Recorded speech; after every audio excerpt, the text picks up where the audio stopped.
பிரியமாயிருந்த யாரும் விரும்பி நம்மை ஏமாற்றுவதில்லை, கைவிடுவதில்லை, புறக்கணிப்பதில்லை, வெளியேற்றுவதில்லை, நாம் செத்துப்போக வேண்டும் என்று நினைப்பதில்லை.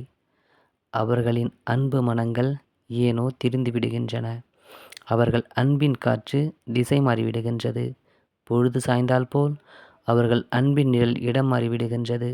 நம்மை வெறுக்க வேண்டும் என்று அவர்கள் வெறுக்கவில்லை. அவர்களின் வழியை நாம் அவர்களுக்கு தெரியாமலேயே அடைத்து கொண்டிருக்கின்றோம். நாம் விலக வேண்டிய நேரத்தை எந்த கடிகாரமும் நமக்கு காட்டுவதில்லை. என்னை ஏன் கைவிட்டீர்கள் என்றோ, என்னை ஏன் வெறுத்தீர்கள் என்றோ அவர்களிடம் கண்ணீருடன் மன்றாடும் போது அவர்கள் ஏன் என்று தெரியாமல் குழம்பித்தான் போகின்றார்கள். பிறகு விசித்திரமாக அவர்களே நம்பாத காரணத்தை ஒப்புக்கு கூறுகின்றார்கள். நம்மை வெறுப்பவர்களிடம் நாம் மனம் கசந்து போகக்கூடாது.